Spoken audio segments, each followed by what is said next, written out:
All right. Welcome to another episode of Flannel on Flannel with Daniel. Thanks for everyone that's been listening. It's been a great time, actually. I love being able to talk to my friends and have my friends just text me my own quotes from the episodes. And sometimes I'm like, I said that? Which is very funny that I forgot what I said. Especially after I've actually listened to the episodes quite a few times. But it's great having them text me. Like my friend Justine, she's been really, really happy to listen to everything that I've been saying. My friend Jack actually is hilarious. Yesterday, Tobias Moriarty, the glassblower, on the first episode, he got a text message and it said that it was Tim Hortons and they wanted to sponsor us with Timbits. And I'm like, first of all, Tim Hortons isn't gonna they are not going to sponsor us after just 2 episodes. And I don't think that they would text. I think they would absolutely call, email, something professional, not just a text message. So anyways, he sends me the screenshot and see the phone number. So I write it down. I call it. And when I press send or call, my contact says Jack. And he picks up and I'm like, you motherfucker. He's like, well, that's what he gets for putting his email in the, his phone number in the podcast. And I was like, oh, well, I told him not to do it, but I guess point proven, he is getting harassed. It's very funny. So I do enjoy the stories that I get to tell from my friends listening and actually listening to the show. That's great. Thank you. We are now up on Spotify, which is great. That's what I wanted in the first place. Apple Music is kind of holding off, I think. Google Play, though, as well, if that's what you use. But I've been so excited about, talking to people and about certain topics that I forgot to tell you why I wanted to do this podcast and why I'm right for the podcast and right to be able to do this, because not everyone can just do a podcast. Anyways, like, really what I want to do is, dive into the human psyche, get to the bare bones of who people are and what made them tick and get them to where they are today. Talk about movies and music and everything that, correlates with them. Talk about childhood. You never know, because there's so many different sides to something too, right? I could talk about my childhood for hours. For the most part, it was great, but there was also very bad parts to it.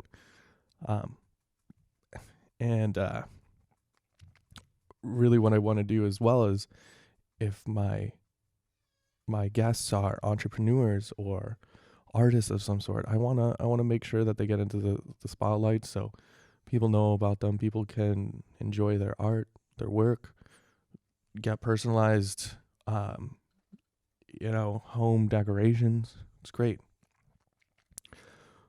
But why I think I can connect so well, first of all, I have a bachelor's degree in film and media production.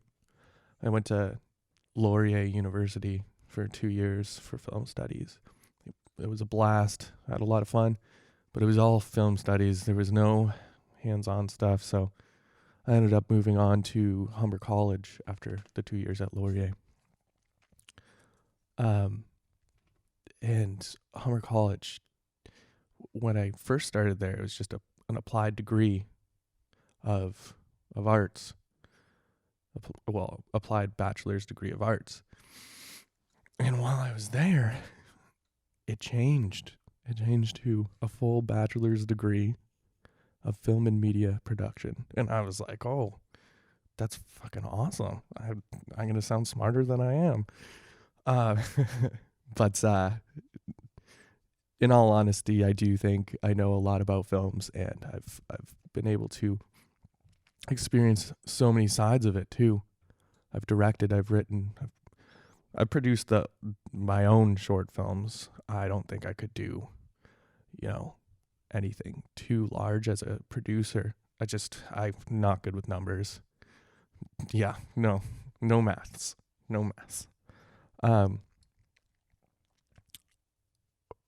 So going to Humber College, there was a lot of theory as well that I already knew from Laurier, which was a bonus for me because I got to dive into the human psyche and socialism, racism, and all that, hopefully in a tasteful sense, of course. But I was able to talk about all that stuff, dissect films for more than just the words, but the mise en scène, lighting, the cinematography. I understood blocking and stuff like that, and everything has a purpose in a film, especially well done films. Obviously, there's some Hollywood films that, you forget about a few of those details to add into it to make it feel like an actual, like, well done film that's going to blow me out of the water. However, I do still enjoy Hollywood films. I just don't expect a lot from them anymore. I'm just going to watch them for pure entertainment. And I kind of hope most people do only do it for that.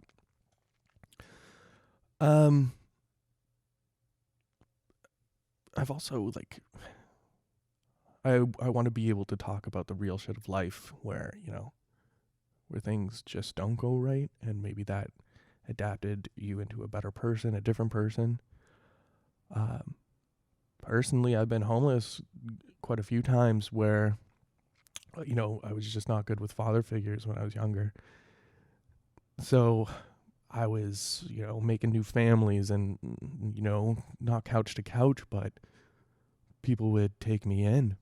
It was great. I don't understand that my own father figures, we didn't get along, but it was super easy for me to get along with other people's fathers and stuff like that. Which, it just confuses me. That's it.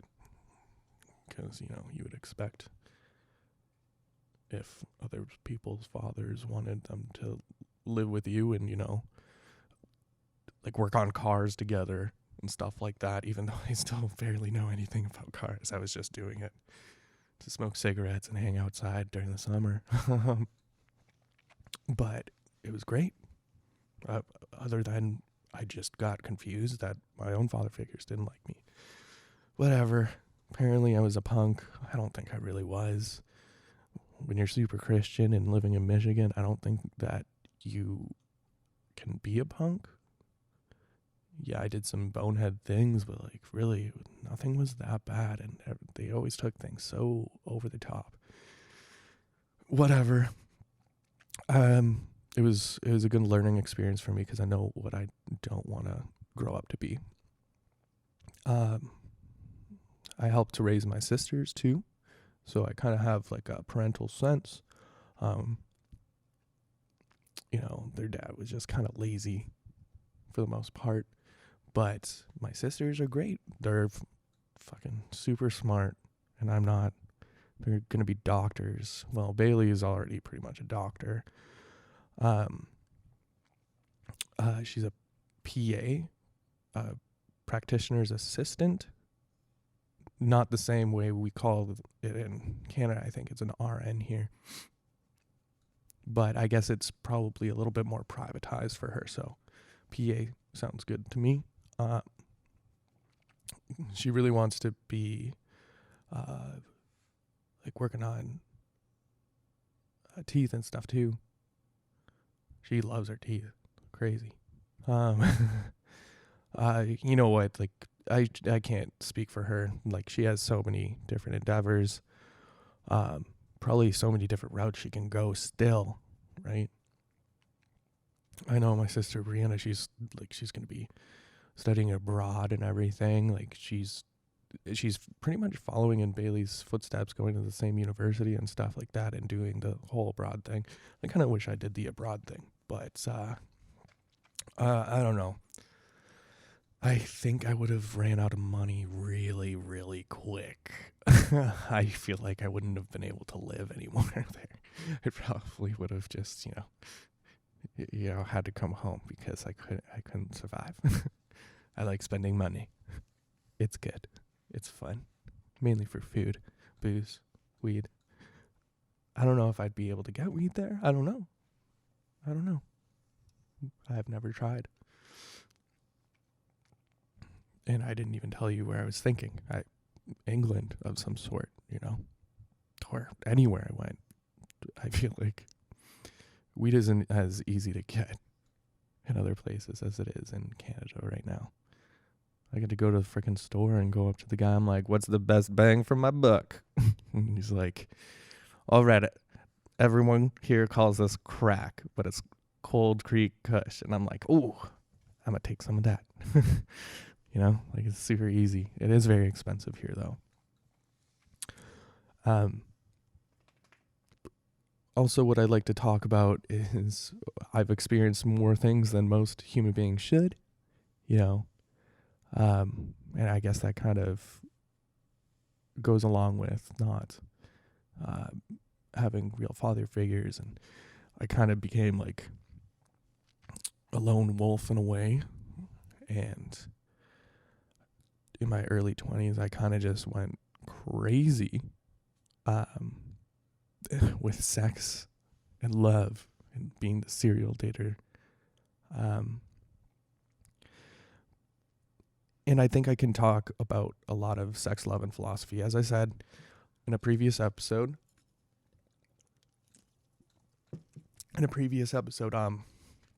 that at Laurier, when I went there, I took a bunch of philosophy courses, but one was sex, love, and philosophy.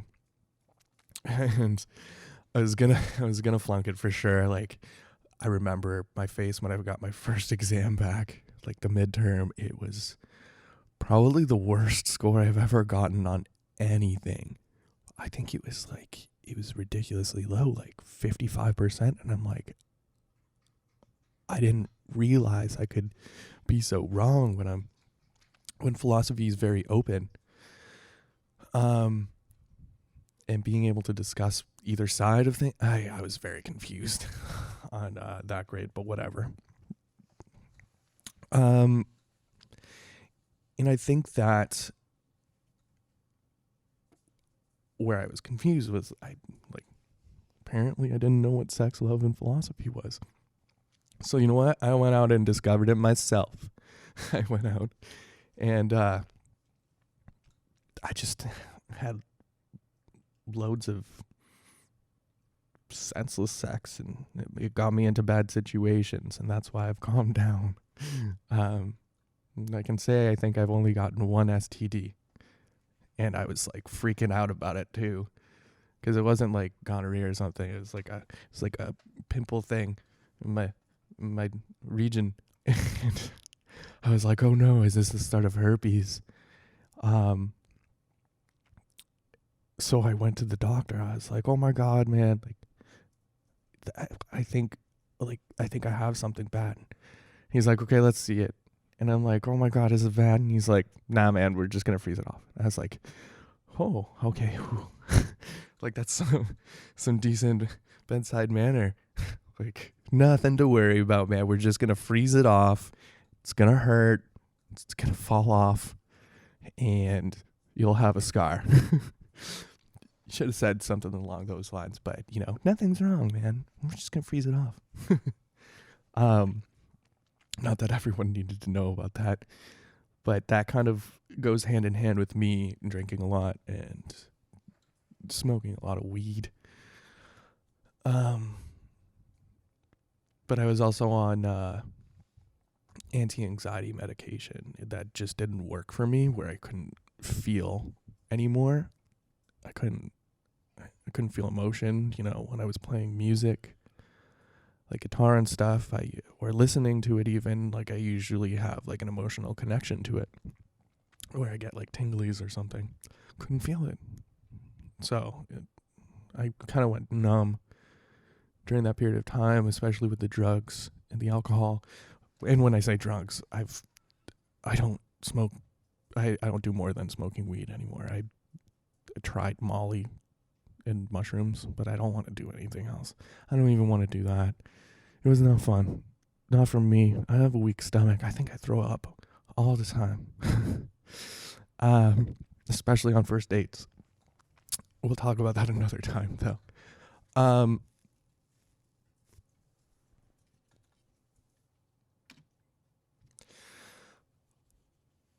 I also think that I'm qualified for this job because I want to interview a lot of musicians and filmmakers, right? So I've for film, like I told you before, I've directed, I've written, I'm still writing things. Mainly love stories. But actually the new thing I'm writing is really about my not sex addiction. In the film it'll be kind of amped up as it's sex addiction, but I don't think I was, because I'm not now, and I feel like sex addicts aren't they forever? Like an addiction is a disease as far as I know. So wouldn't I always be a sex addict if I were? Anyways, for another time when I actually have an expert on here to tell me if I was or not. But as a filmmaker, directed the Edmonton Way. I've directed Face It, which was my thesis film for Humber College. I was also like a second AD on a film that year where I got to basically, I was a child wrangler. I was just hanging out with the kids, making sure that they weren't getting into trouble. They were practicing their lines. They were getting into costume, makeup, everything on time, making sure they always had food, making sure that they were getting proper breaks, because with kids, you actually have rules that you need to follow, especially when they're unionized with ACTRA and stuff like that. It's very cool, but it's very, very, very hard. I had fun doing it. And Kennedy, the director, she praised me for it, and I really appreciated that. It made me feel good, because all I wanted to do was do good work for her. And I also, I was a casting director on a short film called Smooth, which, like it was very funny, and I think that it was a great learning experience, because also, since I'm being a director, I had to cast my films, right? And seeing how everything worked, like, not that I haven't seen it before, but seeing someone else do it. There's so many different ways that a director is going to audition an actor or actress. And I praise Mikey and Rachel for picking a great cast. I just brought them the actors and actresses, right? There's this little girl too, and she had to say fuck in the short film. I forget how old she was. She was like, I forget, 6 or 7. Very smart though. And I was talking to her mom, and her mom goes, yeah, like I was going over the lines with her, and she goes, Mommy, why do they have to say fuck in it? And she's like, oh, like it's just, it's just a part of the script. And she goes, I think it would be a lot better without the word fuck. And you know what? Sometimes that is true. Sometimes I feel like people are just swearing for the sake of swearing instead of having some sort of meaning behind it. And especially in films and music and stuff like that, it's got to be on purpose. If it's not, it just defeats the purpose of making art, right? Because everything is meaningful in it. Um, moving on. I've been a musician all my life. Like I started off in like 4th grade with the flute. Bad choice. I should have picked like percussion. Then when I was 12, I wanted to play something, in rock. Like I love rock, and that's what I was into when I was 12. So, my mom and dad splurged and got me a like $2,000 bass guitar, baby pink, Mark Hoppus styled, like precision bass. Super cool. I still have it. It's right next to me over here. I've worn it down now. Like, the strap pegs on the actual bass, like they're stripped, like they'll fall out. So I've had to jimmy rig it quite a bit. So I started playing the bass in a church band. Just imagine me, my skinny jeans, and my church clothes. I know, skinny jeans for church clothes. And a baby pink bass, playing God's music. Yes, that was me in Michigan.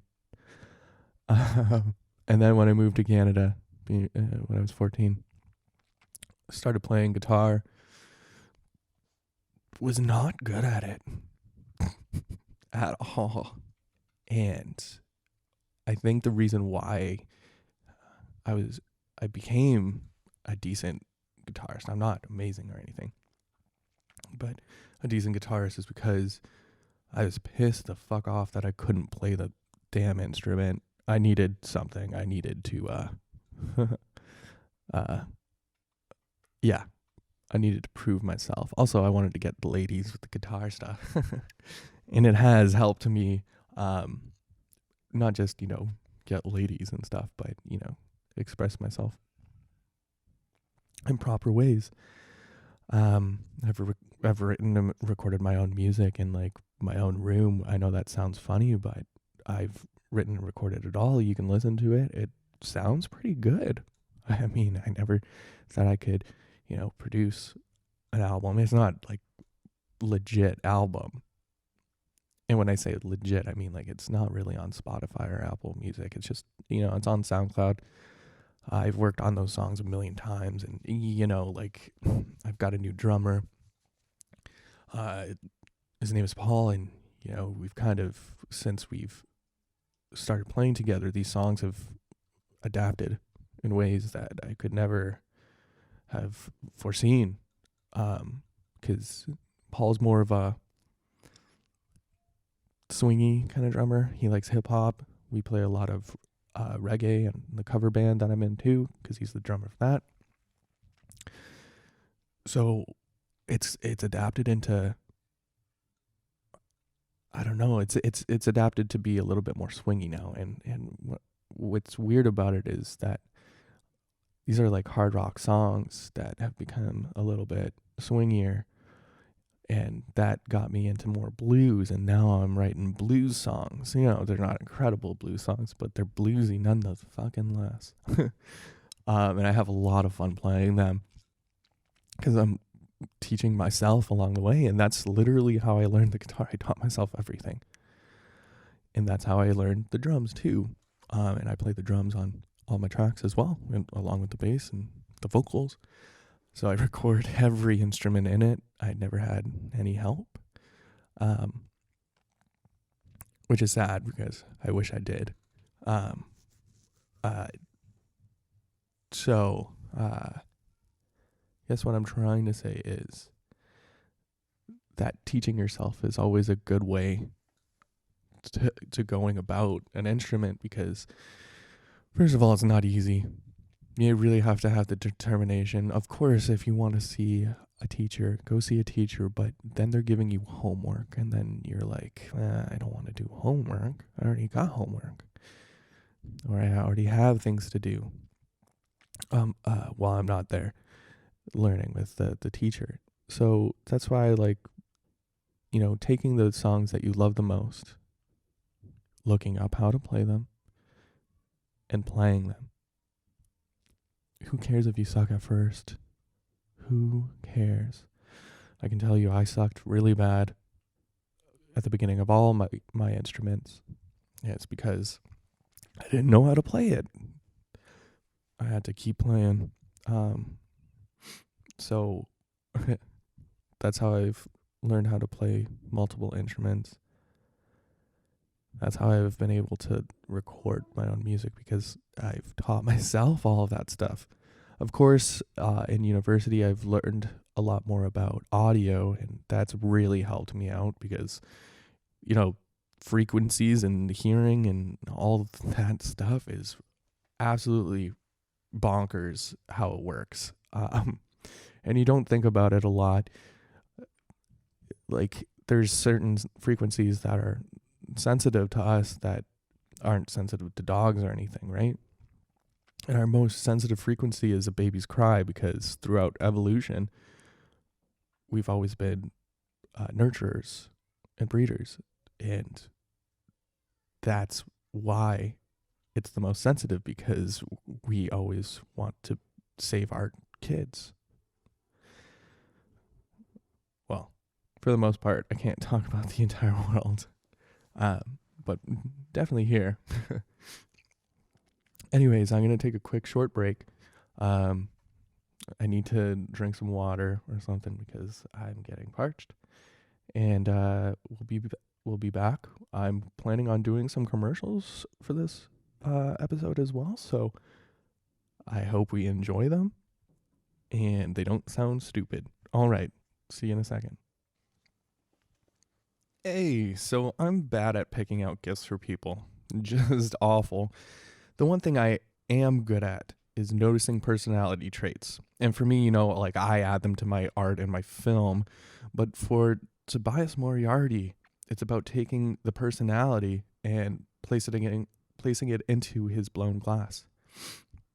And what I mean is, I could go to him for a personal piece I'd like to give to a family member or a loved one and ask for ornaments or a beautiful glass set, but to put their personality into it, because the piece, the color, the volume, if you like decanting your wine, like, you can ask him to put any kind of flair to it.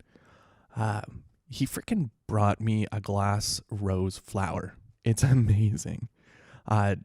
Don't tell him, but I think I might just give it to a love interest when I have one. But anyways, Tobias Moriarty, he sponsors the show with his glasses. So we get to drink booze out of them. Email, call, or slide into his DMs. Tobias Moriarty is here to personalize any glass you need. So, as my own producer for this show, I'm doing everything for it. It's not something I would call low budget, but we're making it off of nothing, literally nothing. I guess we do spend money on drinks and food, but that's about it. So virtually budget of nothing. And that's the feel that I like. I want to do what I want to do. Just like you do you, I'm gonna do you too. It's just, I'm gonna do whatever I want to. If you like it, you like it. If you don't, you don't. I'm not gonna argue with you. I just hope that you like it. That's it. But having that feel of low budgetness, I do end up, like I said, being my own producer and having to listen to these episodes over and over again and, edit them if I need to, blah, blah, blah, blah, blah. But when I listen back, I realize how bad my pronunciation and my English just sucks. And that's kind of boggles my mind how bad I am at English. especially since I tried speaking it since, when I was born. um, but I think a lot of it has to do with how much I hated school when I was a kid. I did go to a pretty pretentious school in Michigan when I was younger, when I moved there. I didn't really like it. Everyone thought they were better than me. A lot of people were smarter than me anyways, so like I guess they were kind of better than me, but they didn't need to say it or make me feel bad. Also, being a Canadian in the United States is not easy either. So I hated that school. Obviously I went to class, but I just didn't pay attention. I don't think I cared about anything. There was too many other things going on in my life, but I ended up going to a public school after that. Still, I could care less about homework, studying, reading. I had no motivation for it. I just didn't care. Pretty sure I copied off of other people's homework all the time. All the time. And then when I came back to Canada, my father was pressuring me to, no one's ever going to want to date someone who doesn't have a good education, blah, blah, blah, blah, blah. Yeah, I know that, Dad, but you putting this pressure on me and stuff like that and making me not want to do my homework is going to, I was trying to rebel, essentially, right? So I didn't listen to him at all. But what I realized was that I ended up actually loving school and knowledge when it was on my terms and when I wanted to do it. Obviously, going to school and stuff, yeah, there's a schedule. But when it was on my own terms, no one was forcing me, I realized that, what am I going to do on earth other than learn, continue to learn. Pretty sure it was my high school teacher, Mr. Sampson, that made me believe in myself. He, I looked up to him, but he looked up to me because I could play guitar, and he was trying to learn how to play guitar. I even convinced him, because The Walking Dead the first season was airing, and I'm like, Mr. Sampson, we need to watch this. Not because it's an awesome show, but it's math, existential growth with the zombie apocalypse, blah, blah, blah. He's like, okay, sure. And then we ended up playing that zombie game across school too. So much fun. Cool guy. Became a vice principal. I don't know where he is now. I'm sure he's doing something great. He was just such a cool person. I could talk to him about anything. He nominated me for a principal's award and everything. Just incredible. And that's when I kind of realized that I loved school. I went to Laurier.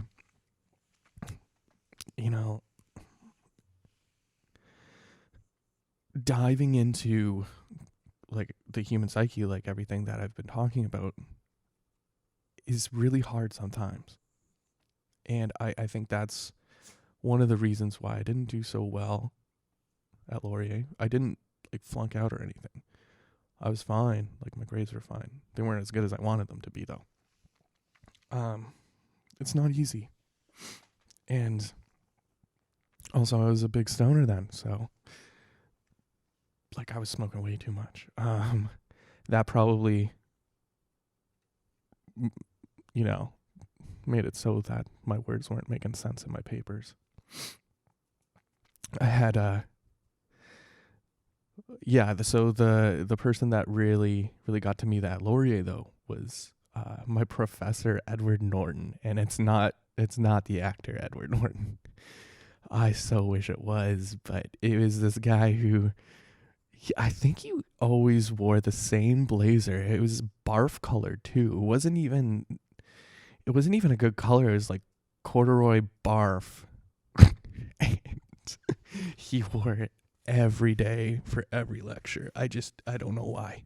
But anyways, he got to me because he would listen to my answers, like even if they were wrong, and then he would kind of guide me to the right path. So I loved him for that.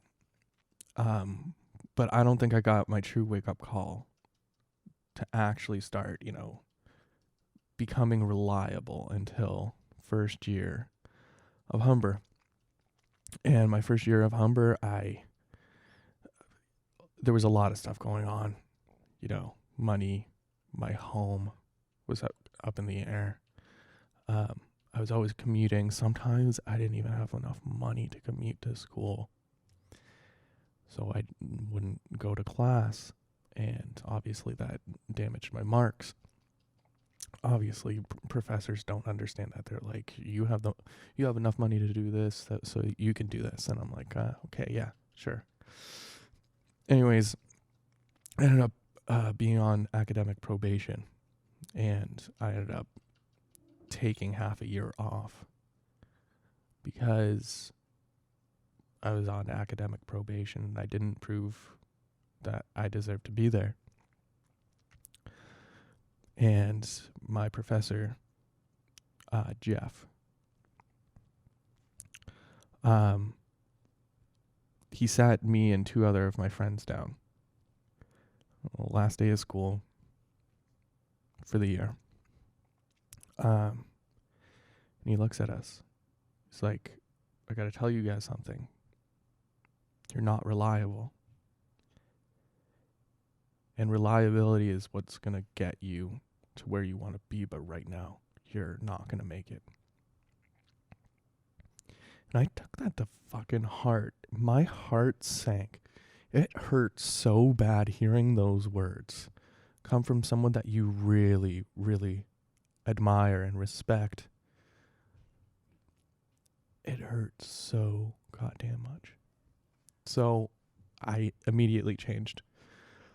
Like I said, I took off half a year, so one semester, and I did some soul searching. And in that time, I was actually going to move back to Detroit. Detroit area. And I quit my job. I gave him my 2 weeks notice at La Tortilleria. I've told you guys about this place. And the next day, the owner calls me in. And I'm like, oh no. I took some tortillas. I ate them off the conveyor belt. I know. Like, oh no. I hope he doesn't get mad at me for that. So I go in there and he's like, okay, Daniel, I don't know how to say this. And I'm like, oh, fuck. Something bad's going to happen right now. And he goes, I want to offer you a position as store manager at my Kensington Market location. And I go, what?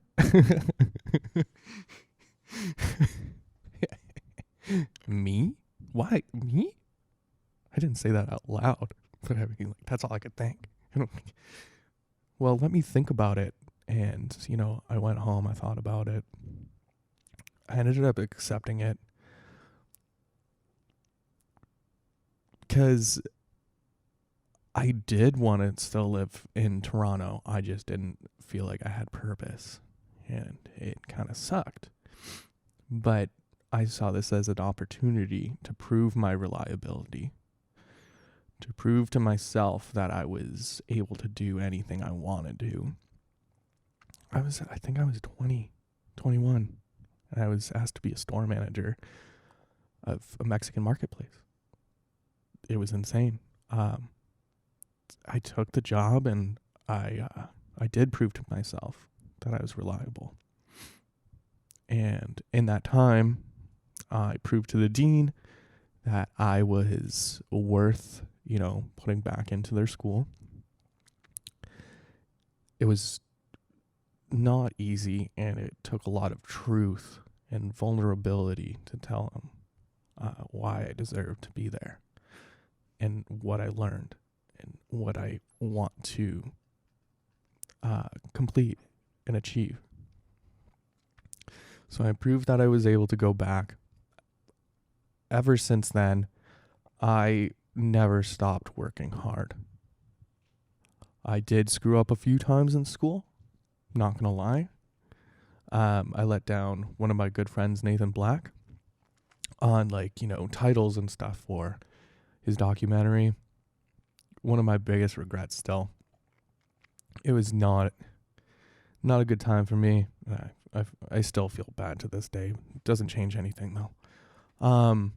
The documentary was still amazing. I praise him for doing what he did. It was unbelievable. A Tale of Two Ketchups is the original title for the documentary, but it ended up being called Tomato Town. You can actually find it on YouTube, I think. Definitely watch it. Super informational about Leamington, Ontario, and Warren Buffett closing down the Heinz plant there, and Highbury Canco purchasing the plant and continuing with production of ketchup and stuff, but not under Heinz. All I'm trying to say is, when I proved it to myself and I believed in myself, I realized that anything was possible, and I finished school, and I got to direct thesis films and write them and work as second ADs or audio. It was just fantastic. I worked so hard, and I admire myself for that. Yeah.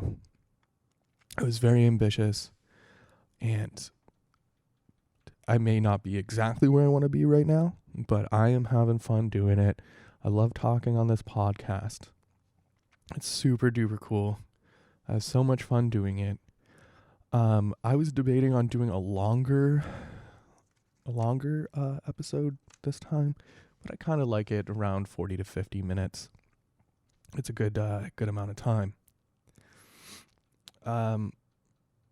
So sorry about my English. It sucks. I'm glad that you're listening. Listen to my music. You can find that on SoundCloud under Danny and the Ganders. There are no other Ganders. It's just Danny. But I said and the Ganders because I obviously hope to have a full band in the future. I kind of think it's just going to be a 2-piece, but we will see. Follow, subscribe, Spotify now, Flannel on Flannel with Daniel. I think this is going to be the 3rd episode, just because I really wanted to explain why I deserve your ears and for you to listen to me. And I love you guys. I can't do this without you.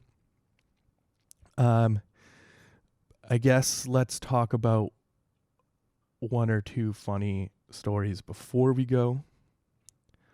I just want to talk about, it came up, I think it was yesterday or the day before.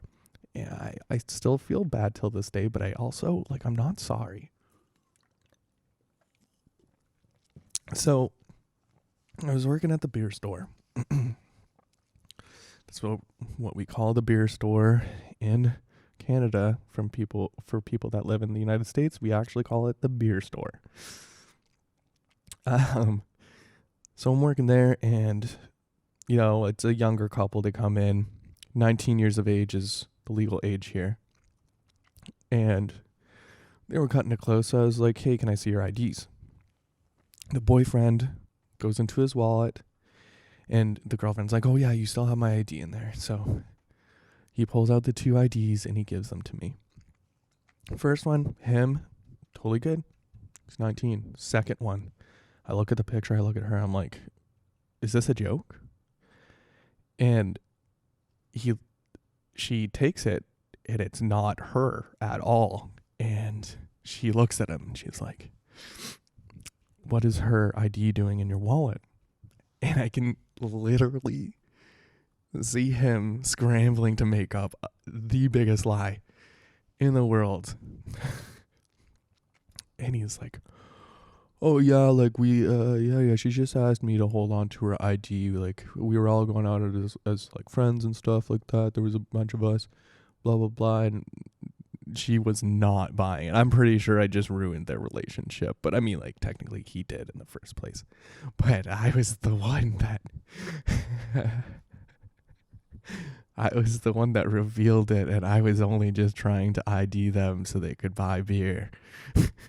It was awful. I think that was funny enough. So, yep, flannel on flannel with Daniel. Follow my Instagram, message me, email me, daniel.steven.stanfield@gmail.com. Steven is with a PH, not a V. And yeah, I hope you enjoyed this episode and you have a fantastic night.